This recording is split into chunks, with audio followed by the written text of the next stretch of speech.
What if I told you that you could withdraw tens of thousands of dollars from your RRSP every single year and pay 0% in taxes? Not reduce your taxes, not minimize them, actually pay nothing. Sound too good to be true? Well, stick around, because I'm going to show you the exact math that makes this possible. Hey everyone, welcome back to the channel. Today we are diving deep into one of the most misunderstood strategies in Canadian retirement planning, the RRSP Meltdown. And before you click away thinking this is some sketchy tax loophole, let me be clear. Everything we are discussing today is 100% legal and actually encouraged by the way our tax system is designed. If you are new here, this channel is all about helping Canadians make smarter financial decisions. So hit that subscribe button and ring the bell so you do not miss future videos. Here is what we are covering today. Why most Canadians are making a massive mistake with their RRSP. The mathematical sweet spot that lets you pay zero tax, the exact step-by-step strategy to implement this, and most importantly, the traps that can ruin this entire strategy. Let us get into it. First, let us talk about the elephant in the room. RRSPs are a double-edged sword. When you contribute to an RRSP during your working years, you get a tax deduction. If you are in the 40% tax bracket and you put in $10,000, you save $4,000 in taxes. Beautiful, right? But here is what most people forget. That money is not tax-free, it is tax-deferred. Every single dollar you eventually pull out gets added to your income and taxed at your marginal rate. Now, the traditional advice says, do not worry. You will be in a lower tax bracket in retirement, so you will pay less tax than you saved now. And for many people, that is true. But here is where it gets messy. Let us say you have been a diligent saver. You have maxed out your RRSP for 30 years. You have got $800,000, maybe $1 million sitting there. Congratulations. You did everything right. Except the government has rules.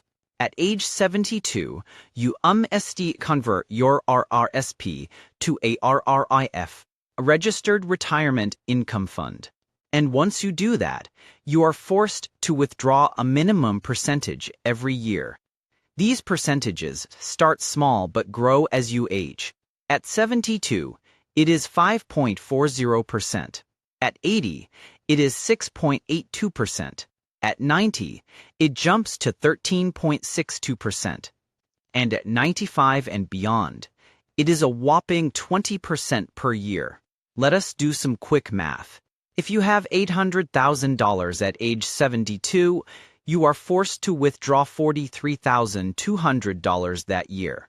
Add in your CPP of, say, $15,000 and ACAS of $8,500. You are already at $66,700 in income.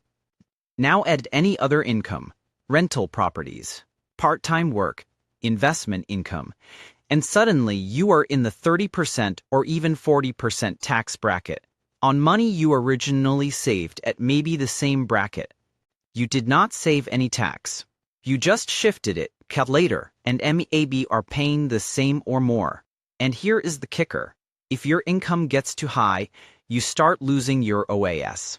For every dollar over about $90,000 in income, you lose 15 cents of OAS through what is called the OAS clawback. So now you are not just paying tax. You're losing government benefits. This is why we call it a RRSP bomb. You have got this massive tax liability sitting there, ticking away, and most people do not have a strategy to defuse it. All right, so that is the problem. Now let us talk about the solution. The zero tax withdrawal strategy. Canada has a progressive tax system, which means your income is taxed in brackets. But here is the beautiful part that most people miss. We have something called the basic personal amount. For 2026, every Canadian can earn approximately $16,452 before paying any federal income tax. Zero, nada, nothing. But wait, there is more. On top of the basic personal amount, you can claim the age amount if you are 65 or older, about $9,208. The pension income amount if you are receiving eligible pension income, $2,000. Various provincial tax credits, depending on where you live. When you stack all these together, especially if you are 65, you can potentially earn around $25,000 to $30,000 per year in many provinces with zero income tax at all, federal or provincial. But here's where the strategy gets even better.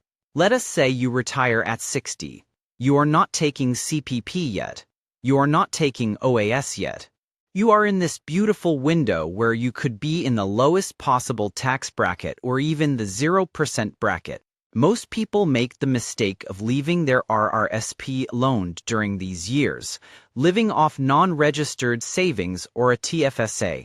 Then at 65, they turn on CPP and OAS. At 72, the RRIF minimums kick in. And boom, suddenly they are in much higher tax bracket. The smart strategy? Use those early retirement years, ideally from 60 to 71, to systematically melt down your RSP at the lowest possible tax rates. Here's how it works. Strategy 1. The zero tax withdrawal ages 64 before OAS. Withdraw up to the basic personal amount from your RRSP each year. You pay 0% tax. You are reducing the size of your RRSP before forced conversions. You can even move this money into your TFSA if you have room. Strategy 2. The low tax meltdown ages 65-71. After you are eligible for age credits, but before RRIF. Now you have got even more tax-free room, with the age amount withdraw up to roughly $25,000, $30,000 per year, still paying 0% or extremely low tax. Continue moving money to your TFSA Strategy 3. The pension splitting strategy, age 65 plus, if you have a spouse. Convert some RRSP to a RRIF. You do not have to wait until 72. RRIF withdrawals can be split 50-50 with your spouse. This effectively doubles your tax-free room. A couple could potentially withdraw $50,000, $60,000 combined, and pay minimal. Let me show you a real example with actual numbers. Here we have Bob and Susan. They are both 60, recently retired, and they each have $500,000 in their RRSPs. That is $1 million combined. Here is what most people would do, and what you should and ought to do. The traditional, costly approach, ages 60-64. They live off their non-registered savings and TFSAs. RSP sits untouched, continuing to grow. Age 65. They turn on CPP, say $15,000 each, and OAS, $9,000 each. Total income, $48,000. Ages 65-71. They still do not touch their RRSPs much. Maybe small withdrawals. Age 72. Forced RIIF conversion. With growth, each RRSP is now worth $650,000. Minimum withdrawal at 72. $35,100 ELTH, or $70,200 combined. Add their CPP and OAS total individual income jumps to $60,000. They are now in the 20% marginal tax bracket in most provinces. They are paying roughly $25,000 to $30,000 per year in income taxes. And it gets worse every year as the RRIF percentages increase. Over their retirement, they could easily pay $400,000 to $600,000 in taxes they could have avoided. Now let us look at the SMART approach. RRSP Meltdown Strategy. Phase 1 ages 60-64, the zero tax years. Each year, Bob and Susan each withdraw $16,452 from their RRSPs, the basic personal amount. Combined annual withdrawal, $32,904. Total over 5 years, $164,520. Tax paid, $0. They immediately deposit as much as possible into their TFSAs. Their RRSPs are now each $418,000 instead of $500,000. Phase 2 ages 65-71. The low tax years. Now they are 65 and eligible for age credits. They delay CPP to age 70 for the 42% increase. They take OAS starting at 65, $9,000 each. Each year, they each withdraw $19,000 from their RRSPs. This is strategically calculated to pay $0 in taxes. Individual withdrawal, $19,000, plus OAS, $9,000. Total income, $28,000. Total over 7 years, $133,000. Withdrawal from RRSPs, tax paid, almost $0. Their RSPs are now each down to approximately $285,000, not accounting for growth. Phase 3 age 70 plus, pension splitting years. At 70, they turn on CPP at the enhanced rate, $21,000. At 72, they are forced into RRIFs, but now the balances are much smaller. RIF minimum at 72, with $285,000, $15,400 each. CPP, $21,300 each. OAS, $9,000 each, not adjusted for inflation. Total income per person, $45,700. Combined income, $91,400. Visual, tax comparison showing the savings. They can use pension splitting to further reduce taxes. Their combined tax bill might be $3,000, $5,000 per year instead of $25,000, $30,000 if they did not use any withdrawal strategy. The bottom line, traditional approach, pay $600,000 plus in taxes over retirement. Meltdown approach, pay $50,000, $100,000 in taxes over retirement. Savings, $400,000 to $500,000. That is not a small difference. That is a life-changing difference. That is years of retirement funded. That's a legacy for your kids. Okay, so you are sold on the concept. Now let us talk about how to actually deal this. Because knowing the strategy and implementing it correctly are two very different things. Step 1. Model your specific situation. Everyone's situation is different. You need to calculate your basic personal amount and tax credits, determine when you'll take CPP and OA's account for any other income sources. Pensions, rental income, part-time work. Know your provincial tax rates. They vary significantly. I strongly recommend using tax software or working with a financial planner to model this. The basic concept works for everyone, but the exact numbers are personal. Step 2. Start early. The earlier you start this strategy, the better. Ideally, at 60 or whenever you retire. Every year counts. The longer window you have, the more you can melt down at low rates. If you are already 68, can you still do this? Absolutely. You just have fewer years to work with, so you will have to be more strategic. Step 3. Set up your withdrawal schedule. Create a systematic plan. Decide your annual withdrawal amount based on your tax situation. Set up automatic monthly or quarterly withdrawals. It is easier than a lump sum. Keep detailed records for tax time. One thing I love. You can set this up so you withdraw monthly and use it as your retirement paycheck, $2,000 per month from your RRSP. Paying zero tax feels pretty good. Step 4. Maximize your TFSA. This is crucial.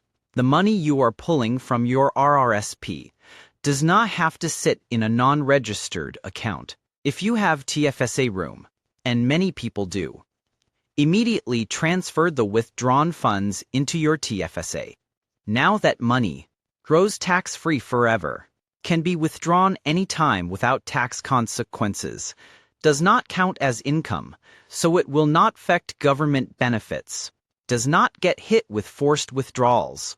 You are essentially converting tax-deferred money into tax-free money. This is incredibly powerful. Step 5. Consider voluntary RRSP conversion.